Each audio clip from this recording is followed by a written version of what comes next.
시편 95편에 있는 말씀을 읽겠습니다. 1절서부터 11절, 시편 95편 전체입니다. 제가 봉독해 올리도록 하겠습니다. 시편 95편입니다. 시편 95편에 있는 하나님의 말씀을 들으십시오. 오라, 우리가 여호와께 노래하며 우리 구원의 반석을 향하여 즐거이 외치자. 우리가 감사함으로 그의 앞에 나아가며 시를 지어 즐거이 그를 노래하자.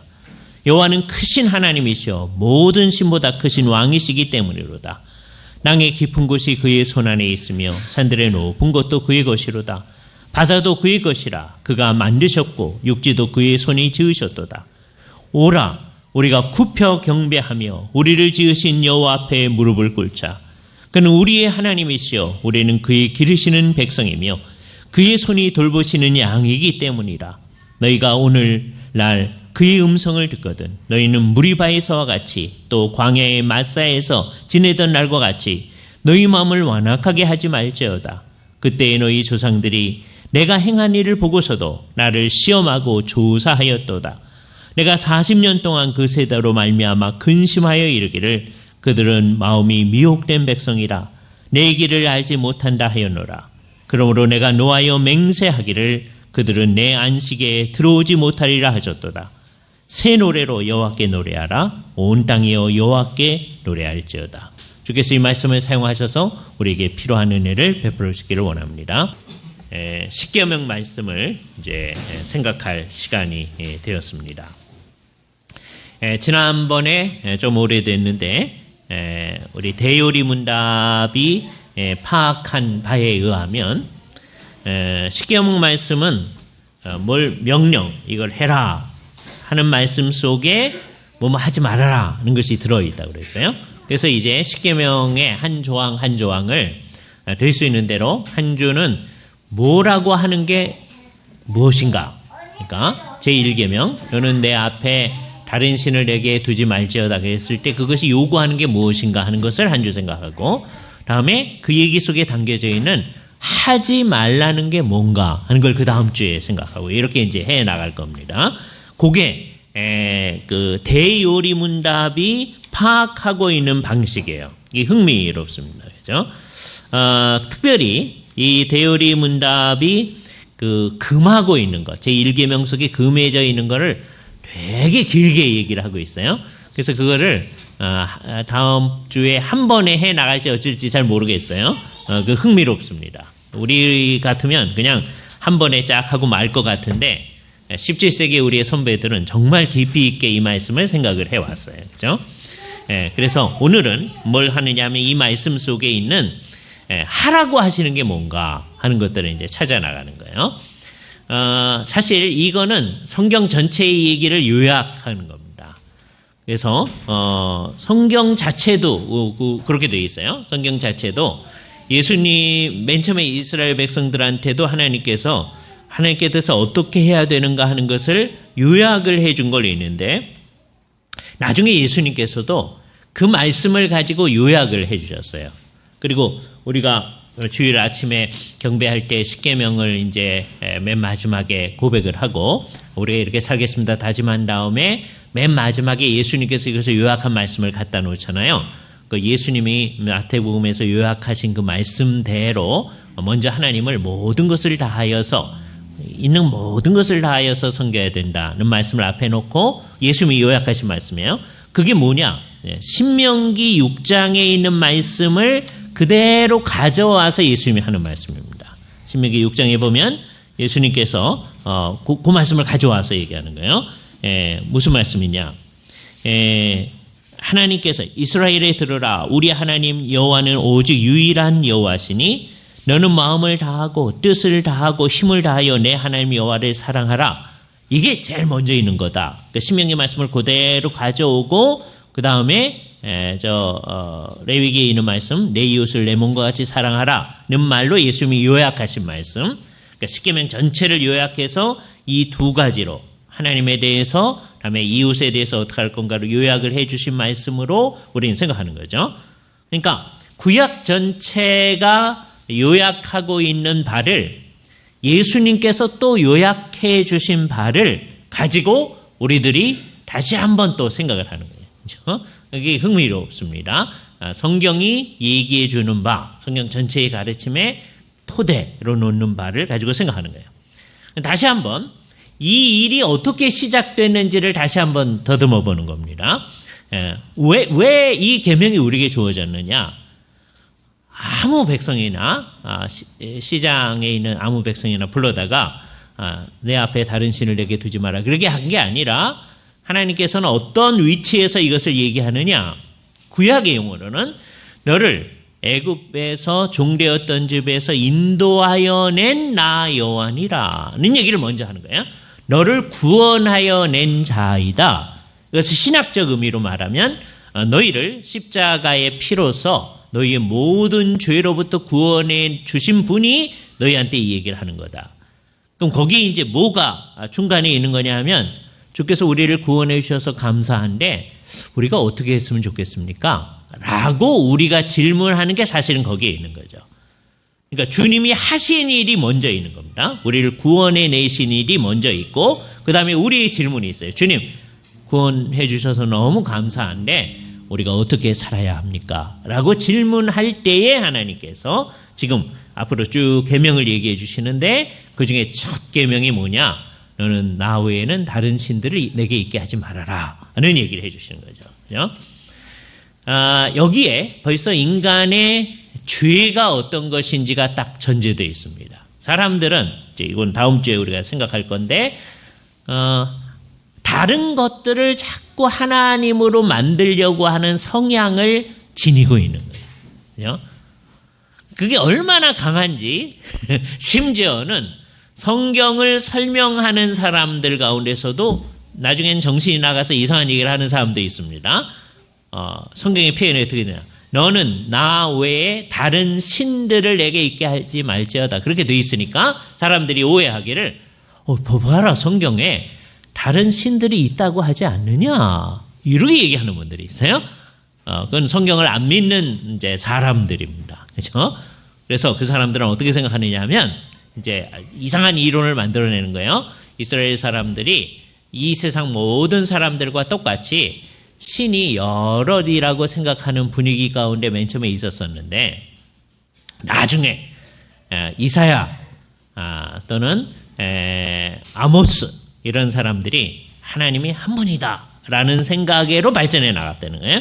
그래서 그게 이제 일반화되어졌으니까 맨 처음에 나오는 얘기 가운데 신이 여럿이다라고 하는 잔재가 여기 남아있다 이렇게 얘기하려고 하는 정말 어리석고 멍청한 사람들이 이 세상에 있는 거죠. 그죠? 자기들이 똑똑하고 잘났다고 얘기하면서 그 얘기를 하는 거예요. 그렇게 말함으로써 그 사람들이 언제 그걸 얘기하냐면 십계명 제1계명을 설명할 때 그렇게 얘기하는 거예요. 그렇게 설명함으로써 십계명 1계명을 어기는 겁니다. 그러니까 이게 되게 사람들의 죄악이라고 하는 게 아주 크다는 걸 알 수 있어요. 그거는 그 외 너는 나 외에는 다른 신 또는 나 앞에 다른 신을 있게 하지 말아라 라는 말이 왜 나왔냐. 이 세상 사람들이 하도 그런 일을 하기 때문에 고린도전서에 말한 대로 이 세상에 사람들이 말하는 신이라고 하는 것, 주라고 하는 게 많이 있지만 사실은 그런 게 있는 게 아니다. 없는 건데 사람들이 그런 게 있다고 생각하면서 자꾸 그러니까 그거 하지 말아라 라는 것이죠. 그죠? 그래서 사람들은 정말 잘못된 대로 자꾸 갑니다. 그래서 너무 이상한 사람들이 그러니까 하나님 이외에 다른 것을 신으로 하지 말아라 라고 하는 것으로부터 다른 존재들이 다른 신들이 있는데 나는 하나님만 섬기는 거다. 그렇게 얘기하려고 하는 어리석은 사람도 있을 뿐만 아니라 또 어떤 사람은 하나님 앞에서 다른 거를 안 섬기면 된다. 이렇게 가는 사람들이 있어요. 너는 내 앞에서 나 외에라는 말이 나 외에 또는 내 앞에서 그런 말이니까 똑똑하다고 하면서 이상한 데로 가는 거죠. 그 말은 그 뜻이 아니고 이 세상에 다른 것들을 신이라고 하면 안 된다라고 하는 것을 아주 명백하게 하는 것이죠. 그죠? 그럼 어떻게 해야 되느냐? 이제 우리는 해야 할 일이 뭐냐? 하나님을 정말 하나님으로 인정하며 아는 것이 이제 출발하는 거예요. 하나님을 하나님으로 인정하며 아는 것. 이게 모든 것의 토대가 되어지는 거예요. 첫 번째, 이 얘기 속에 뭐가 이제 함의되어 있느냐 하면, 하나님 같은 게 없다라고 하는 이 세상의 사람들의 생각에 대한 배경이 있는 거죠. 그죠?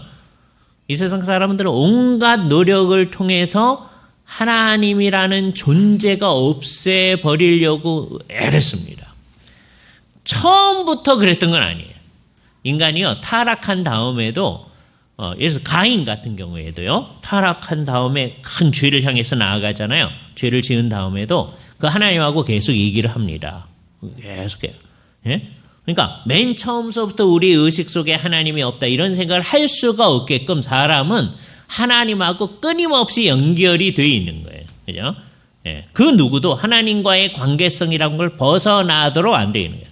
그러나 세월이 한참 지나면 이게 점점 이상해지는데, 그러니까 심지어 노아 때만 해도요, 성경에 아주 명료하게는 안 되어 있지만, 이 사람들의 죄악이 아주 심각한 거였지만 그 사람들이 다른 신을 섬겼더라. 그런 언급을 합니다.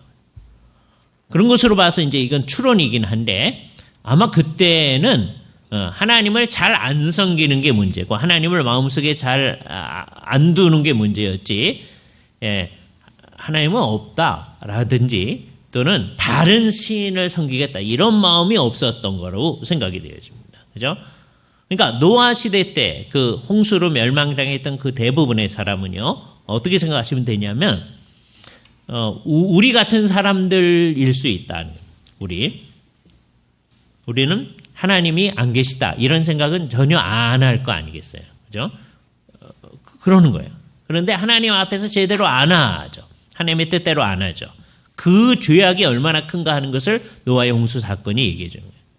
근데 홍수 이후에 사람들의 생각이 마구 어두워져 가지고서는 그때 다른 신들을 섬기는 일들이 나타난 거예요. 노아 홍수 이후입니다. 그러니까 아브라함 때쯤 되면 사람들이 다른 신들을 섬기는 일들이 나타나요. 그 전에는 다른 신을 섬겼다 그런 생각이 없는 거예요. 예. 그런데 이 다른 신들을 섬기는 그것도 죄악인데요. 그 죄악도 등급이 있다면 그건 좀 나아서, 죄가 정말 나은 죄가 있는지 그걸 말할 수 없지만 나아서 적어도 신이 없다는 생각을 안 하거든요. 그런데 이 세상에서는 하나님이 없다는 생각이 이제 나중에 점점 일반화되어진 거예요. 그죠? 그래서 그 영향을 예수를 믿는 사람들조차도 영향을 받아가지고 이제 어떻게 하느냐? 하나님을 하나님으로 인정하며 사는 게 이게 아주 특이한 일인 것처럼 우리도 생각을 하는 거예요. 그러면 안 됩니다. 하나님을 하나님으로 생각하는 게 아주 자연스럽고, 어떤 사람들이 잘 표현했듯이 이것이 근본적 신념이에요. 우리 안에, 우리가 이제 사람과 사람 사이에 서로 믿고 살잖아요. 근데 우리가 어느 정도로 엉터리냐 하면, 다른 사람이 있다는 것을 부인하는 사람은 거의 없습니다. 그죠? 다른 사람이 있다는 걸 거의 다 인정하고 있어요. 그죠? 예. 그 다른 사람이 있다는 것을 other mind 그래요. 나의 생각이 있잖아요. 다른 사람의 생각이 있잖아요. other mind가 있다는 것을 인정을 해요. 그죠?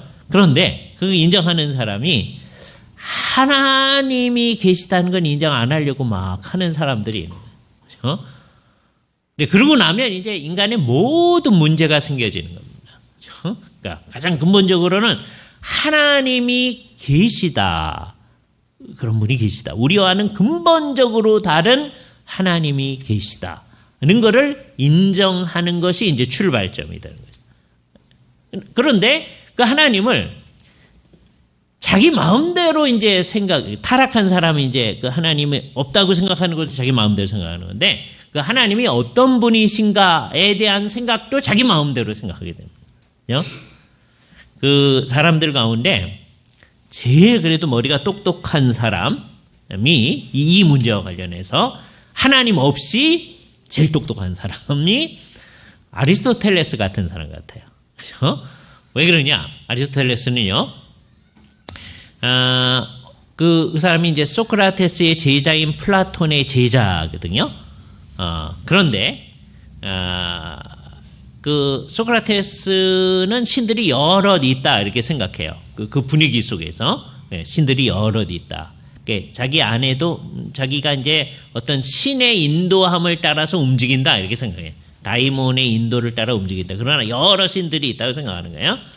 플라톤도 기본적으로 그렇게 생각합니다. 플라톤의 생애의 마지막에 신이 하나, 궁극적인 신이 하나가 아닐까 그런 생각이 근접해 가긴 했지만 철저하지는 않았어요. 그런데 아리스토텔레스는 신은 하나다 이런 생각을 아주 철저하게 합니다. 예? 성경도 안 읽었어요. 예? 그런데 그러니까 성경하고 상관없이 스스로 생각한 사람 중에 굉장히 우리가 생각하는 하나님하고 상당히 비슷하게 생각했어요. 전지전능 아주 선하신 그런 존재가 한 분 계시다. 그 얘기를 합니다. 근데 차이가 뭐냐? 우리가 생각하고 거의 비슷하게 생각해요. 차이가 뭐냐? 근데 성경 없이 그렇게 생각하는 거예요. 근데 차이가 뭐냐? 아리스토텔레스는 그 하나님께 절대로 예배하지 않습니다. 그 하나님을 찬양하지 않습니다. 그 하나님하고 얘기하지 않습니다. 대화하지 않아요. 즉 기도하지 않아요. 예? 그러니까 아리스토텔레스는 유일신 개념을 가져요. 하나님 한 분이다. 이렇게 돼. 그런데 실천적으로는 그 하나님하고 같이 살지 않아요. 이게 문제예요. 그렇죠? 우리는 어떻게 해야 되냐? 너는 나 외에 다른 신을 내게 두지 말아라 하는 말은 뭐냐면 하나님이 당신님에 대해서 가르쳐 준 대로 하나님을 인식하고 살아야 된다. 이게 첫 번째. 생각을 우리의 생각에 있어서 하나님이 가르쳐 준 대로 생각하는 거예요. 우리 머릿속에는 하나님이 가르쳐 준 대로 생각 안 하는 게 좀 있거든요. 그래서 이제 하나님이 가르쳐 준 말씀을 쭉 이제 공부를 계속해 나가는데 계속해 나가면서 우리 머릿속에 잘못된 하나님에 대한 생각을 하나하나 고쳐 나가는 거죠. 이게 첫 번째입니다. 생각에 있어서. 대부분의 일이 그런 거죠. 이게 제가 이제 처음부터 이제 교역자로서 맨 처음에 이제 전도사 하는 일부터 시작하잖아요. 그때서부터 하려고 애써 나간 겁니다. 처음 전도사를 할 때 뭐에 대해 설교했는지 모르겠는데 하여튼 그 초기의 설교 중에 하나 무슨 설교를 했었냐면 당신이 섬기는 하나님은 어떤 하나님입니까? 그런 거예요. 그죠? 그 설교가 왜 나왔느냐?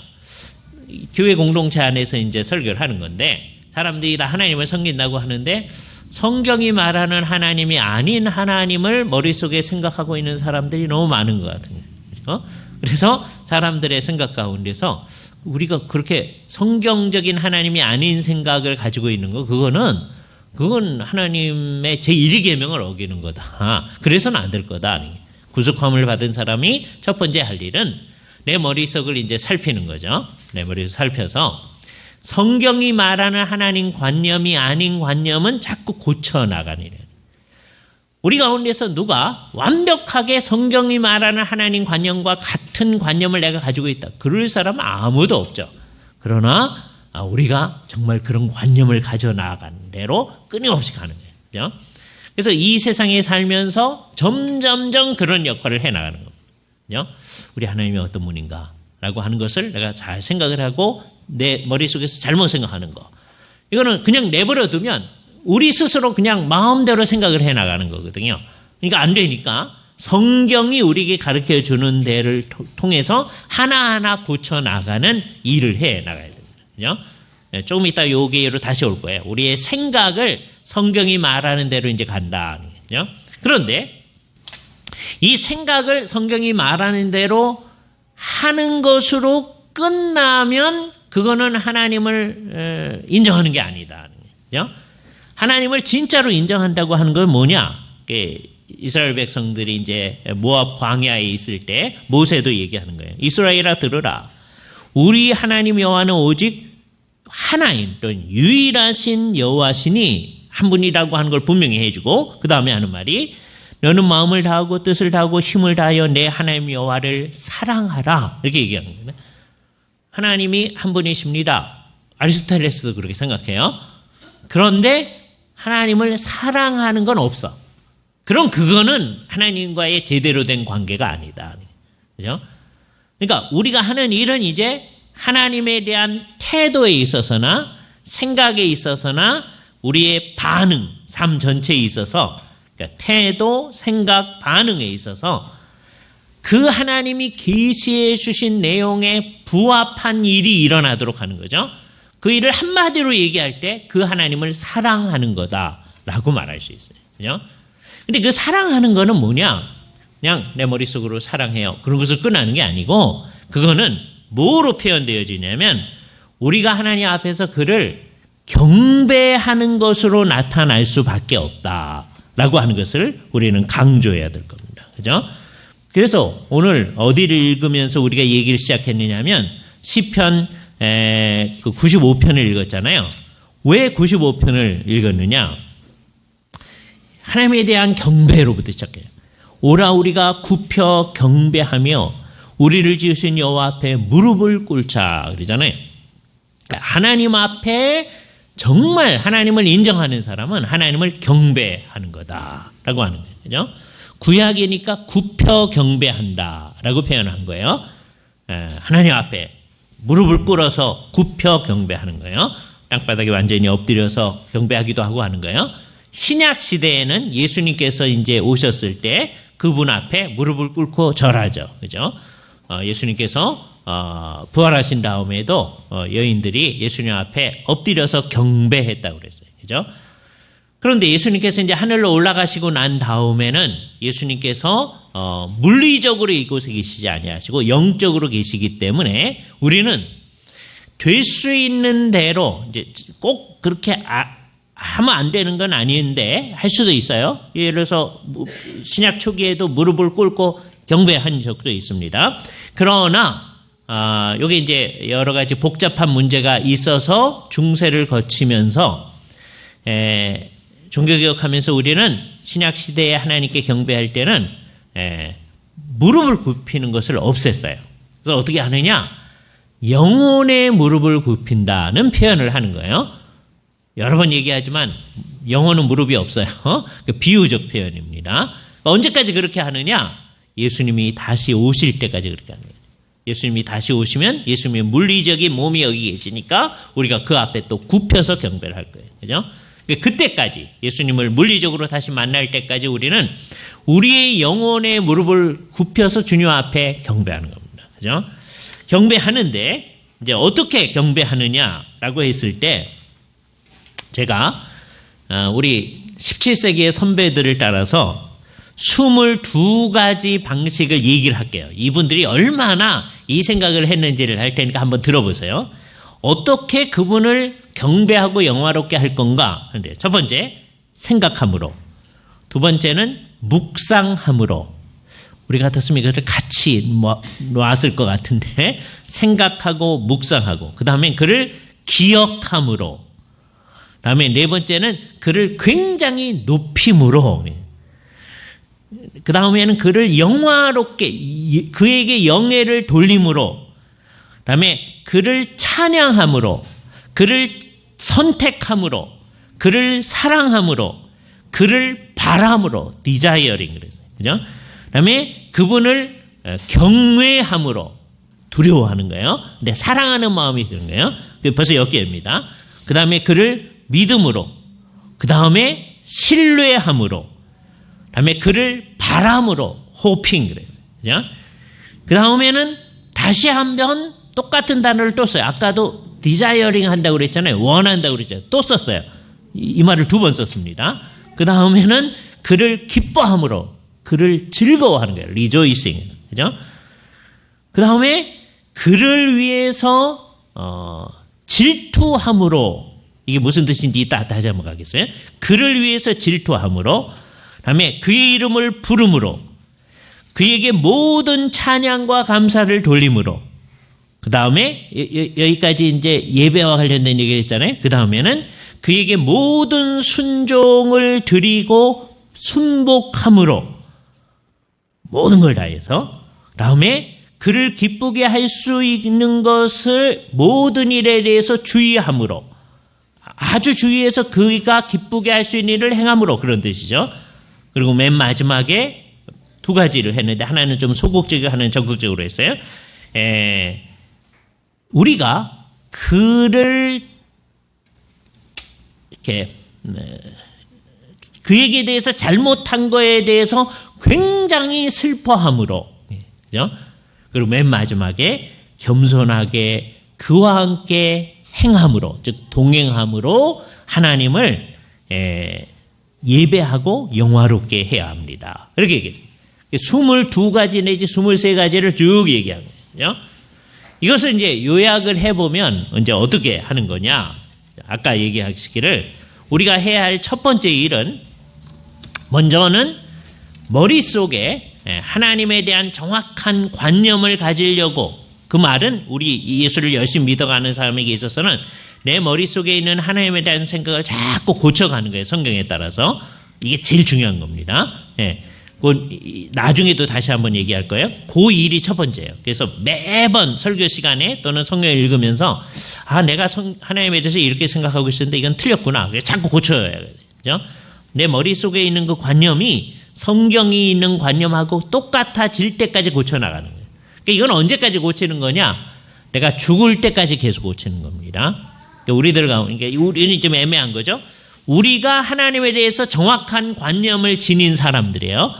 우리가 아니면 누가 그러겠습니까? 그러나 우리 중에 누구도 내가 정말 하나님을 정확히 안다, 그럴 수 있는 사람은 없어요. 그렇죠? 예. 그래서 이걸 뭐라고 그러냐? 하나님은 우리가 성경을 따서 하나님을 다 안다고 해도 하나님은 우리에게 대해서 항상 불가해적이에요. 우리가 하나님을 완벽하게 다 안다, 그럴 수 있다는 거죠. 다른 말로 말하면 하나님은 언제든지 우리를 깜짝 놀라게 하신다. 이걸 또 너무 강조해가지고요. 어떤 사람은 하나님을 모르는 거다, 이렇게 만들려고 하는 분이 있어요. 하나님을 안다고 하는 니들 전부 다 우상 숭배하는 거다, 이렇게 하려고 하는 사람들이 있어요. 그걸 따라가면 안 됩니다. 지금 우리 머릿속에 있는 관념 가운데 성경에서 나온 관념을 제대로 있으면 그걸 존중해야지. 그럼에도 불구하고 그와는 다른 하나님이다, 그러면 하나님이 스스로 계시해 주신 것을 무시하게 하는 겁니다.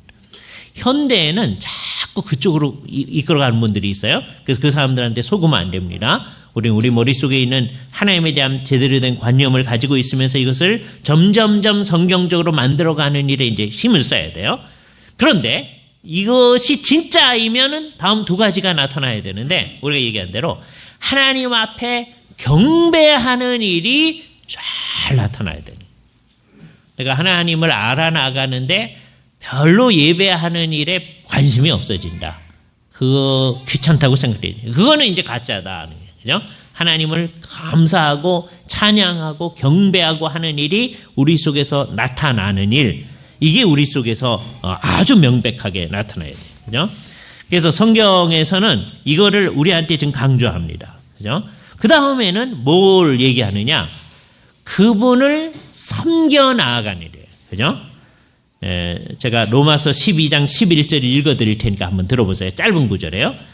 부지런하여 게으르지 말고 열심을 품고 주를 섬기라. 예수를 이미 믿는 사람들한테 하는 말이에요. 이 말이 우리한테 해야 할 핵심 내용을 얘기해 주는 거죠.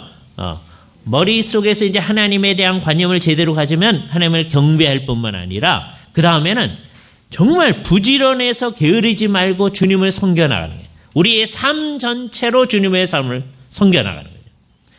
그래서 1계명이 모든 것의 토대가 되는 겁니다. 그러니까 모든 것이 다 1계명과 관련되어 있다라고 말할 수 있는 거예요. 그죠?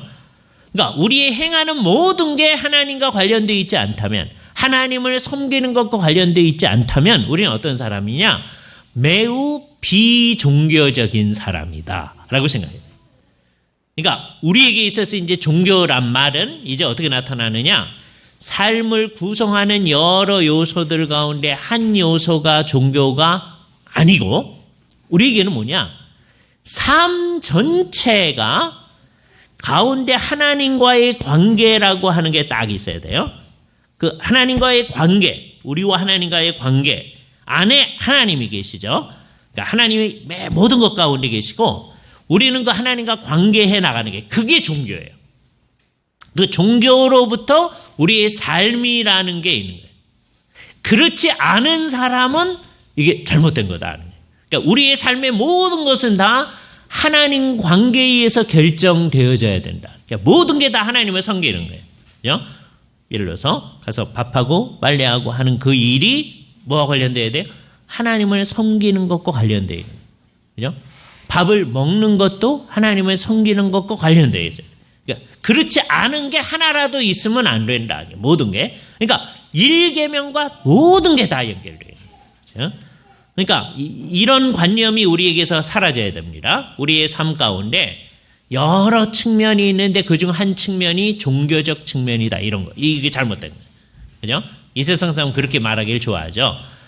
예수 믿는 사람, 종교적 측면이 중요하고 그 다음에 정치, 경제, 사회, 문화, 예술 이렇게 놓는 거예요.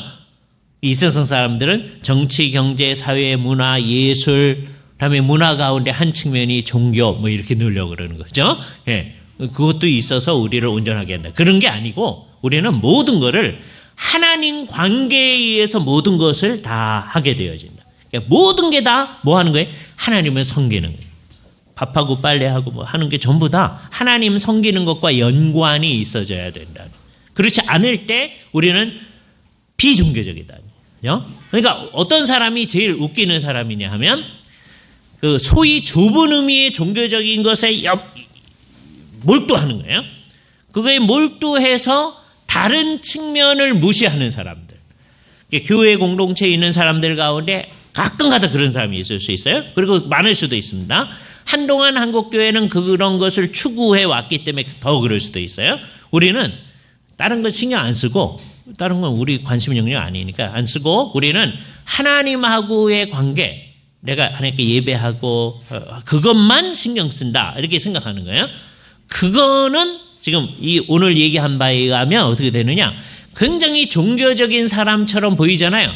근데 그게 지금 이 말씀의 표현에 의하면 비종교적이다. 예? 하나님을 어떤 종교의 작은 영역 속에 딱 가두어 버려서 다른 영역은 하나님하고 상관이 없는 것처럼 얘기를 해버리는 거죠. 그거 안 된다는 거죠. 그래서 우리는 어떻게 하는 거냐? 이 세상 모든 것들이 다 하나님과 연관이 되게끔 만들어야 된다는 거죠.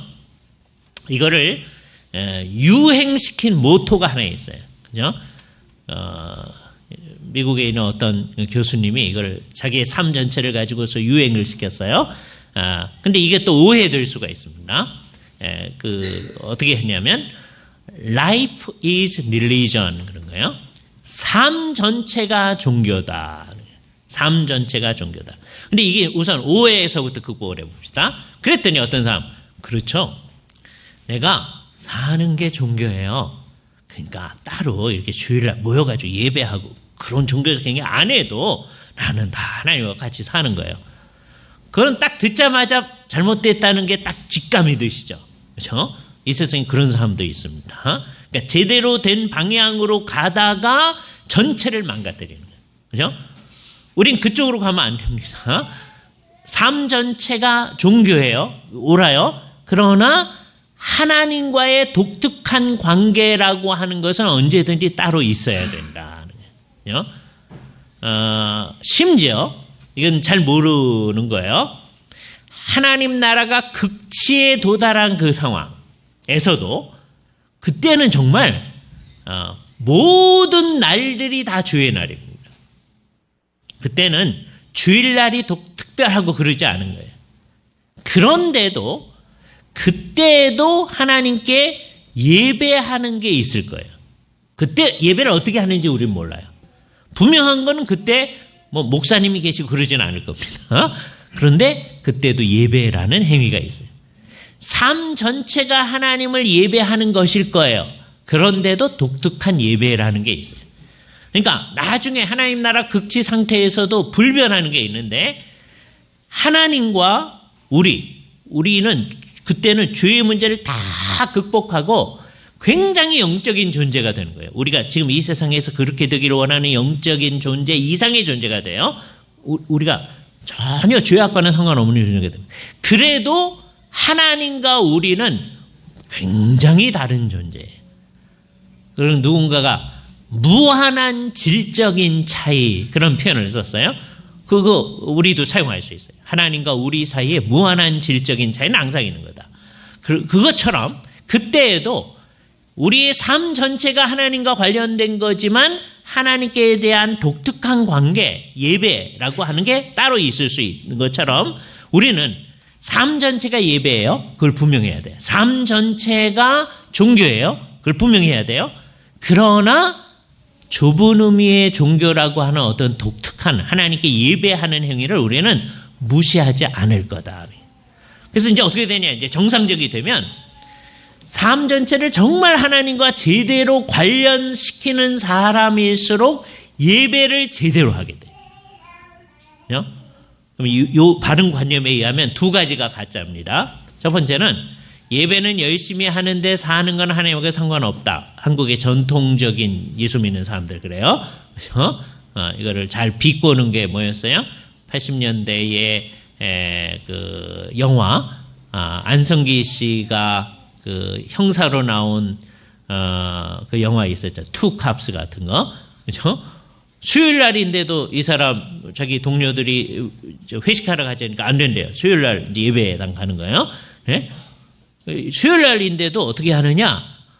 헌금을요. 이렇게 턱 준비해 가지고 가요. 수요일 날도 헌금하는 사람. 그죠? 자기 부인하고 앉아 가지고 찬송을 하는데 박자도 잘 맞춰요. 졸지도 않아요. 목사님 설교하는데도 박자도 잘 맞춰요. 그죠? 그래서 열심히 예배를 합니다. 그런데 일상생활을 해나갈 때는 남 등쳐먹는 형사로 나타나는 거죠. 그러니까 예배는 열심히 하는데 이제 한국교회를 비꼬는 거예요. 예배는 열심히 하는데 오늘날 한국교회가 아닙니다. 오늘날 한국교회는 예배도 잘 안 하는 교회예요. 80년대 한국교회 예배는 열심히 하고 예배 시간마다 사람은 넘쳐나는데 사는 건 하나님하고 상관없을 때 이건 가짜라고 하는 게 누구든지 생각할 수 있는 거죠. 그죠? 근데 이거 그 정반대가 뭐냐? 나는 하나님하고 늘 동행해 살기 때문에 따로 예배할 필요 없어. 에? 그러는 사람. 이거 가짜예요. 그죠? 요게 이제 어디에 나타나느냐? 이문열의 사람의 아들이라고 하는 책을 읽어보면 거기에 지향하는 내용이 그런 겁니다. 그죠? 따로 예배 안 해요. 그런데 예수의 정신에 충실하게 우리는 사는 거다. 사람의 아들이 인자라는 말을 가지고 얘기하는 거죠. 그게 나타나는 거예요. 이 두 가지가 극단의 잘못인 거예요. 그죠? 그래서 우리는 어떻게 돼야 돼요? 삶 전체가 예배고 삶 전체가 종교라고 하는 게 분명할수록 예배를 잘하는 거다. 열심히 하는 거다. 그죠? 개인도 그러고 교회도 그런 겁니다. 그죠? 우리 교회가 제대로 된 교회라면 삶 전체가 예배라고 하는 삶 전체를 하나님을 섬긴다고 하는 게 분명히 세월이 지나면 다 나타나야 될 거예요. 그죠?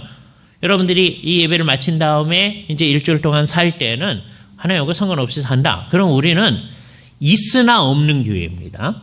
그러니까 언약교회를 없애고 싶으시면, 그죠?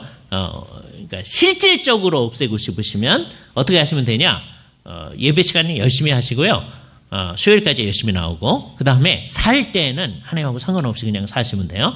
그럼 어떻게 하는 거예요? 언약교회를 없애는 거예요. 그죠? 언약교회를 형식적으로 이제 없애려면 예배 시간 중에 몇 개를 좀 무너뜨리면 됩니다. 수요일 날은 안 나오면 되고요. 그다음에 주일 오후는 무슨 문제 있으면 사라지면 되고 주일 아침에도 무슨 문제 있으면 빠지면 되고 그렇게 하면 이제 형식적으로 교회가 이제 무너지는 거죠. 그렇죠? 그러니까 형식적으로는 계속 있게 하는데 실질적으로 무너뜨리는 거는 이 세상에 살아갈 때 하나님하고 상관없이 살아가면 그렇게 되는 거예요. 그죠?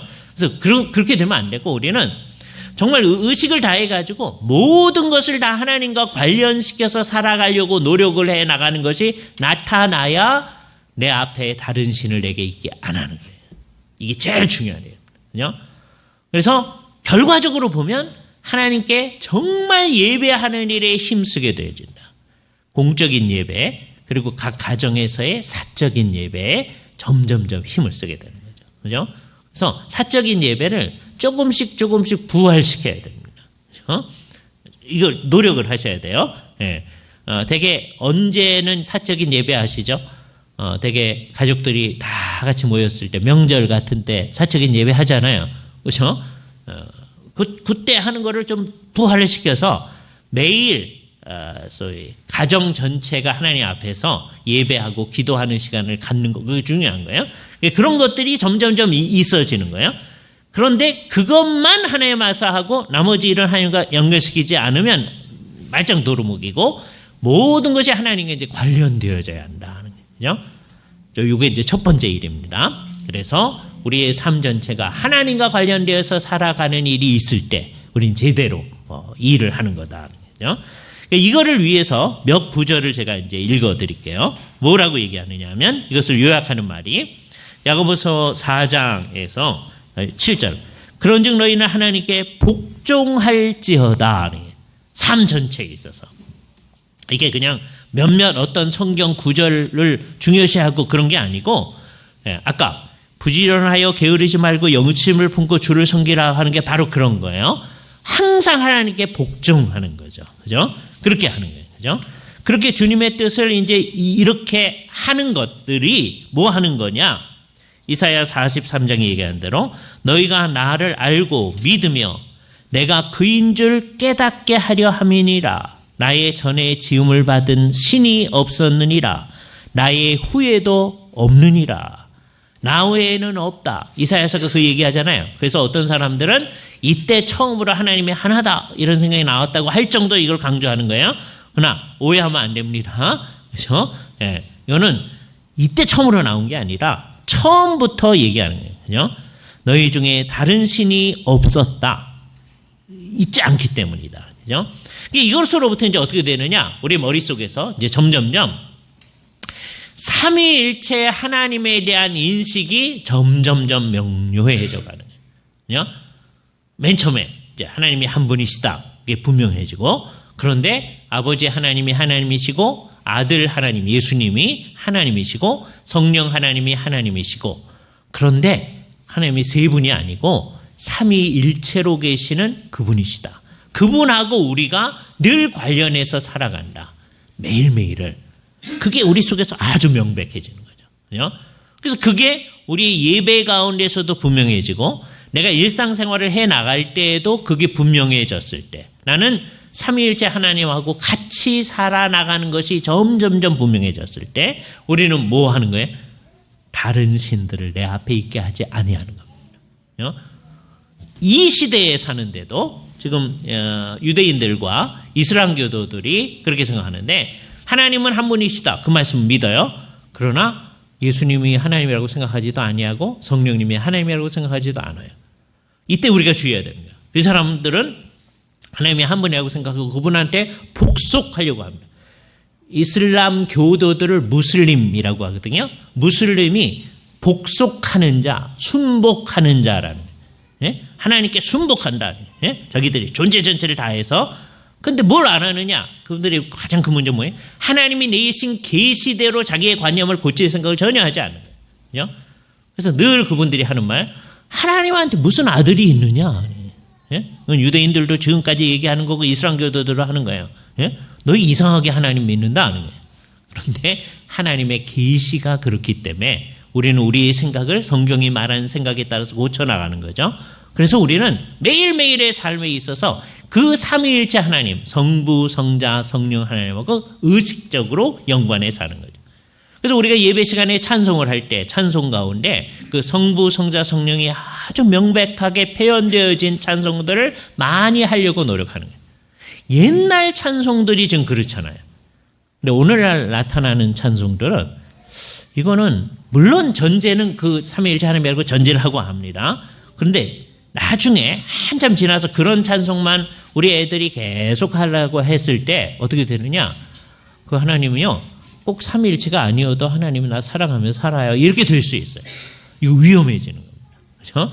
그래서 우리의 찬송 가운데 예배 가운데 성부, 성자, 성령이 분명해질 뿐만 아니라 그 삼위일체에 대한 오해가 우리 가운데 없도록 하는 일이 있고 더 중요한 것은 예배 가운데서 그 삼위일체 하나님께 경배하는 게 나타나야 되고요. 그다음에 일상생활을 살 때 그 삼위일체 하나님하고 늘 동행하는 마음이 우리에게 있어야 돼요. 제가 늘 얘기하지만 성령님이 우리와 함께 하신다라고 하는 거는 어느 정도 이제 믿어요. 예. 가끔 가다가 성령님하고 같이 사는 사람이 많죠, 지금. 예. 그러나 그게 아니다는 건 알잖아요. 실제로는 잘 안 되지만 성령님하고 같이 계시는 걸 믿죠. 또 성자하고 같이 계신다. 그것도 좀 믿죠. 왜냐하면 마태복음 28장 마지막 부분에 볼지어다 내가 세상 끝날까지 너희와 항상 함께 있으리라. 그 말씀 믿기 때문입니다. 그죠? 자, 그런데 성부 하나님은 어떤가요? 성부 하나님은 가까이 하기에는 너무 먼 당신처럼 생각하는 사람들이 되게 많이 있습니다. 그죠? 성부 하나님은 우리하고 같이 사신다. 이런 생각들이 잘 안 하는 거예요. 그죠? 그러나 그럴 수가 없다. 왜냐하면 성령님이 계신 그곳에, 성자께서 계신 그곳에 성자와 성령님만 계실 리가 없잖아요. 항상 같이 관념으로 성경을 잘 공부하고 나면 그럴 수밖에 없는 거예요. 그죠? 그런데 지난번에도 봤지만 한 구절 더 보겠습니다. 요한복음 14장에 보면 14장 21절 아주 대표적인 예를 하나 보는 거예요. 14장 21절 나의 계명을 지키는 자라야 나를 사랑하는 자니. 지금 우리가 십계명을 쭉 이제 공부하고 있어요. 이런 것들이 계명들입니다. 이 계명들이 왜 중요하냐? 이게 하나님을 사랑하는 걸 표현하는 거다. 예수님이 나의 계명을 지키는 자는 나를 사랑하는 자다. 나를 사랑하는 자는 내 아버지께 사랑을 받을 것이다. 그러니까 여러분들이 이 계명을 지킴으로써 하나님을 사랑한다는 걸 표현해내면 아버지 하나님이 사랑한다는 거예요. 그 다음에 나도 그를 사랑하여 그에게 나를 나타내리라 그랬죠. 그래서 예수님에 대해서 점점점 우리가 더 잘 알게 되는 거예요.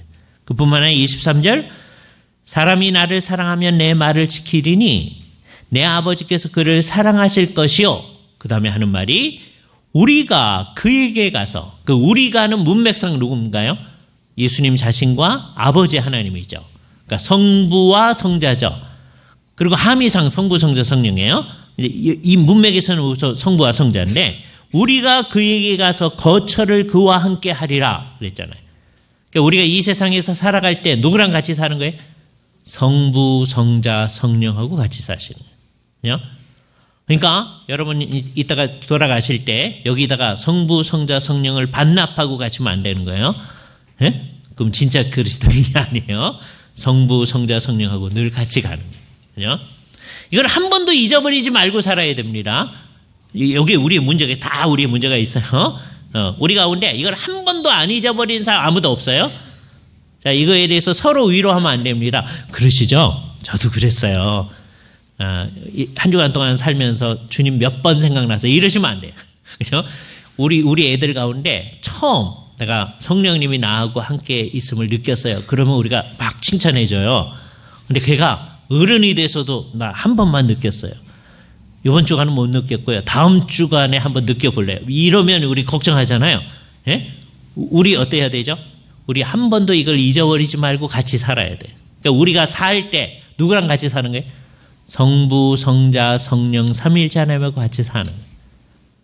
늘 그 의식하고 살아야 됩니다. 그래서 우리 뭐라고 얘기해야 돼요? 우리의 삶이 종교다라고 하는 것을 드러내야 돼요. 그게 어떤 의미예요? 성부, 성자, 성령님과 같이 사는 거예요. 그죠? 밥을 드실 때, 텔레비전을 보실 때, 주무실 때 누구랑 같이 있는 거예요? 성부, 성자, 성령과 같이 있어요. 그죠? 대개 이 사실을 압니다. 우리는 추상적으로 알아요. 근데 이거를 이제 어떻게 해야 돼요? 우리의 구체적인 삶의 현장 가운데서 드러내셔야 되는 거예요. 그래서 언제가 이거를 잘 드러내기 쉬운 거예요? 우리 주변에 예를 들어서 같이 살다가 누가 돌아가셨다. 예? 그러면 이제 사람이 있다가 없으면 부재라는 게 제일 견디기 힘든 거라고 모든 사람들이 얘기해요. 그때 진짜 신앙인은 어떻게 생각하는 거예요? 그 사람은 지금 없어요. 그렇죠?